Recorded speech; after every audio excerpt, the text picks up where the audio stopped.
Oi pessoal, aqui é a Carol, professora da Sala de Leitura Madalena Scabelo, da Escola Municipal Isabel Mendes. Semana passada eu dei continuidade ao nosso projeto Africanidades, com a biografia de uma personalidade negra, mas não gravei um vídeo, né? Eu indiquei um vídeo na internet falando sobre a Maria Firmina. Por quê? Eu não tinha nenhum livro dela em casa, nem imagens, como ela é considerada a primeira romancista negra brasileira, né? Nasceu em 1822, viveu até 1917. Eu não tinha material assim, com imagem para mostrar para vocês, para o vídeo ficar mais interessante. Então achei melhor procurar um vídeo já pronto assim na internet. Mas falava um pouquinho, né, da biografia dela, da vida dela, da escrita do romance Úrsula, de como ela trabalhou também, né, dando aula para os menos favorecidos, e ela era abolicionista. O que era abolicionista? Contra a escravidão do povo negro. Porque semana passada a gente teve essa data, que é uma data importante, que é a da assinatura da Lei Áurea pela Princesa Isabel. Mas ao mesmo tempo, também nesse nosso projeto, né, os professores também estudam, estão sempre estudando, a gente também é levado a refletir, a pensar se é uma data a ser comemorada. E o movimento negro brasileiro não costuma comemorar essa data. Por quê? Porque ela traz a Princesa Isabel como se fosse assim, uma grande heroína, como se não tivessem acontecendo várias lutas no nosso território, como se o povo negro não tivesse corrido atrás da sua própria liberdade. E outra coisa, como se a liberdade tivesse realmente vindo, né? Será que essas pessoas no dia seguinte estavam aí super felizes pelas ruas, podendo escolher aí o emprego, ganhando, em condições necessárias para ter uma casa, saúde, alimentação digna? Então são reflexões importantes para essa data, sabe? A gente continuar pensando sobre as lutas que aconteceram naquela época e que ainda acontecem hoje na vida do povo negro. E é por isso que hoje eu escolhi esse personagem muito importante de toda essa luta, que é o Martin Luther King. Vocês já devem ter ouvido falar dele. Esse daqui é mais um livro daquela coleção que a gente já está acompanhando juntos, né? Que é a Black Power. Foi escrito aqui pela Gabriela Bauerfeld. Não sou boa em inglês, mas deve ser isso. E é da editora Mostarda. Então, vamos conhecer um pouquinho da biografia, da vida dele, e vai ajudar bastante também a gente continuar essas reflexões, ok? A Guerra Civil Americana, também conhecida como Guerra de Secessão, ocorreu entre os anos 1861 e 1865. O país estava dividido entre os estados do Norte, que representavam a União, e os estados do Sul, conhecidos como os Confederados. Os estados do Sul defendiam a escravidão e a economia agrícola, enquanto os estados do Norte, industrializados, eram a favor da abolição da escravidão. Essa diferença de interesses causou o conflito. Os estados do Norte venceram a guerra e foi decretado o fim da escravidão. É importante lembrar que isso daqui é falando sobre os Estados Unidos, né, gente? Entretanto, o governo não fez nenhum esforço para a integração dos negros, como também aconteceu aqui. Pelo contrário, os estados do Sul criaram leis de segregação racial que existiriam até 1965, período em que a luta pelos direitos civis faria de um homem o símbolo máximo contra o racismo. Então é sobre isso mesmo que a gente fala, são essas reflexões que o movimento negro traz pra gente quando a gente está comemorando a assinatura da Lei Áurea. Realmente houve uma liberdade? Ou pelo contrário, né? Ainda se fizeram leis contra essa população. Há quase 100 anos, em 15 de janeiro de 1929, nasceu Martin Luther King Jr., na cidade de Atlanta, no estado da Geórgia, no sul dos Estados Unidos da América.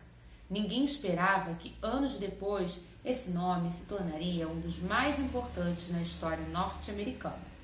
A casa de Martin era cheia de amor e harmonia. Sua mãe era uma mulher doce que cuidava de todos, e seu pai era o pastor da comunidade, um homem íntegro e cheio de determinação. Ambos sempre se engajaram em causas sociais e lutaram por um mundo mais justo.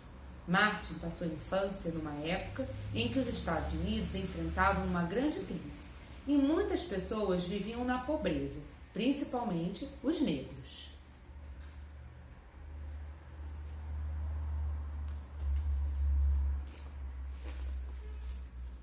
Ao longo de sua vida, Martin sentiu na pele os efeitos das leis de segregação racial e nunca se conformou. Basicamente, as leis exigiam que lugares públicos, como escolas, ônibus, trens, etc., possuíssem locais separados para negros e brancos. Seus pais o incentivaram a não concordar com esse regime, mesmo que tivessem que ceder à segregação. Com eles, Martin aprendeu que nem sempre o que o Estado determina como lei é justo. Portanto, ele deveria lutar por um mundo mais digno e igual para todos. Vocês devem estar se lembrando que esse pedaço aqui histórico que ele está falando da vida do Martin é o mesmo da Rosa Parks, né? E que a gente já leu a biografia dela, eles até chegaram a se conhecer. Aos 15 anos, Martin se formou na escola e antes de ingressar na faculdade, foi para a cidade de Simsbury, no estado de Connecticut, trabalhar em uma fazenda. Lá, brancos e negros viviam juntos, e essa experiência marcou sua vida, pois ele percebeu que era possível um sistema justo para todos. Em 1944, ingressou no Morehouse College para estudar sociologia. Na faculdade, podia debater sobre questões raciais e religiosas com seus professores. Depois de se formar, ingressou em 1948 no Seminário Teológico Crozer. Foi então que ele mergulhou na busca por respostas sobre como eliminar as injustiças sociais. Em 1951, ele foi para a Escola de Teologia da Universidade de Boston, onde estudou sobre lutas pacifistas. Em 1954, Martin foi ordenado pastor em Montgomery, no estado de Alabama, e no ano seguinte recebeu o doutorado em teologia pela Universidade de Boston. Então vocês vejam que ele viveu no mesmo tempo que a Rosa, mas teve mais oportunidades de estudos, né? Provavelmente já por na sua família ter pessoas que tiveram mais acesso, como o pai que era pastor. Então ele fez até o doutorado. A ida de Martin à Universidade de Boston mudou também sua vida pessoal. Foi lá que ele conheceu o grande amor da sua vida, Coretta Scott, em 1952. Coretta era cantora, inteligente e engajada em causas sociais semelhantes às de Martin. Depois de um ano, eles se casaram na cidade de Marion, no Alabama, em uma cerimônia realizada pelo pai de Martin. O casal teve 4 filhos: Martin Luther III, Dexter Scott, Yolanda Denise e Bernice Albertine. Eles construíram uma linda família que se manteve presente e unida ao longo de toda a trajetória de Martin. E aqui o casal com o primeiro filhinho, Martin III.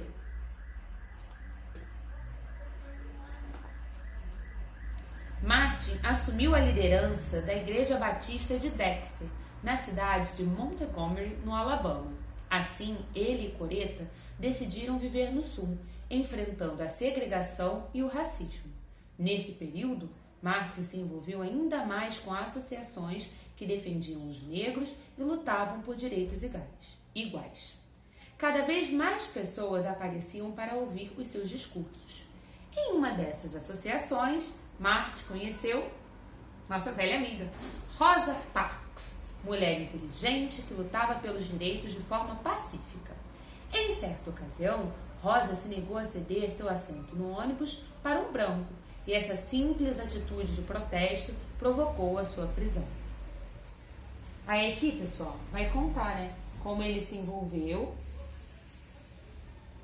nesse momento para ajudar a Rosa e puxou aquela greve que a gente já leu, né, de ônibus de Montgomery, dizendo à comunidade negra: segunda-feira não vá de ônibus para o trabalho, pegue carona, vá a pé, mas não use o ônibus. O protesto foi um sucesso, como vocês já sabem, e continuou por um ano. Quando Rosa Parks saiu de seu julgamento, em que foi condenada a pagar uma multa, os líderes do boicote perceberam que o protesto deveria continuar. Então, para organizar o movimento, criaram a Associação para o Progresso de Montgomery. A batalha não foi fácil. Durante um ano, como já sabemos, muitas pessoas dependeram de caronas, usaram bicicletas ou foram a pé, mas deram prejuízo aos ônibus e assim conseguiram mudança.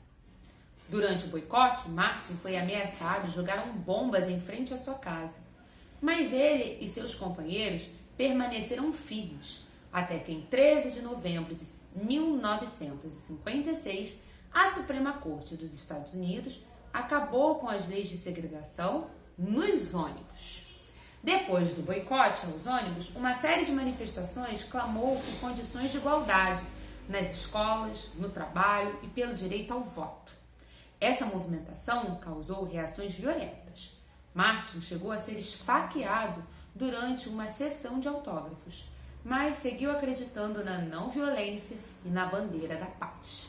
Ele dizia que seus exemplos para a essência do movimento eram Jesus Cristo e também Gandhi, que liderou um movimento pacifista pela independência da Índia, utilizando métodos não violentos como passeatas e boicotes.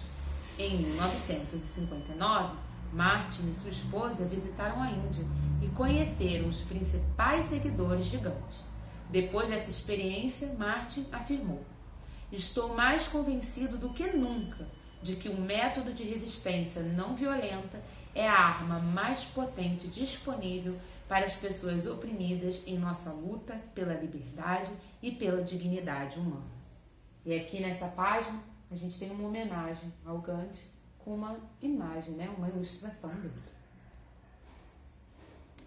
E aí eu vou deixar vocês com água na boca para a semana que vem. Os vídeos de biografia têm ficado bem compridos, porque a história dessas personalidades são ricas em detalhes e inspirações.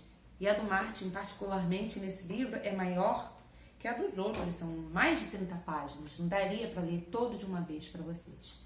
Então vocês já conheceram um pouquinho da infância, da juventude e do início das atividades pacifistas dele, O encontro com Rosa Parks e a inspiração vinda de Jesus Cristo e de Gandhi. Mas, para não terminarmos assim o nosso vídeo tão rapidinho, eu vou trazer para vocês um trecho de um dos mais famosos discursos do Martin,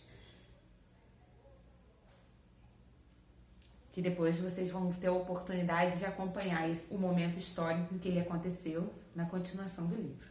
Mas esse discurso é bem bonito. E ele começa assim: estou feliz em me unir a vocês hoje naquela que ficará para a história como a maior manifestação pela liberdade de nossa nação. 100 anos atrás, um grande americano em cuja sombra simbólica nos encontramos hoje assinou a proclamação da emancipação dos escravos. Este decreto momentoso chegou como o grande farol de esperança para milhões de escravos negros queimados nas chamas da injustiça abrasadora. Chegou como o raiar de um dia de alegria, pondo fim à longa noite de cativeiro. Mas, 100 anos mais tarde, o negro ainda não está livre.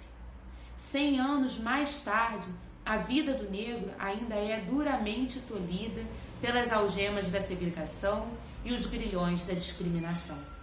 100 anos mais tarde, o negro habita uma ilha solitária de pobreza em meio ao vasto oceano de prosperidade material. 100 anos mais tarde, o negro continua a mofar nos cantos da sociedade americana como exilado em sua própria terra. Então, viemos aqui hoje para dramatizar uma situação hedionda. Ele continua falando sobre todos os problemas enfrentados pelo negro, pelo povo negro nos Estados Unidos naquela época, que nós sabemos que ainda enfrentam hoje aqui no nosso território.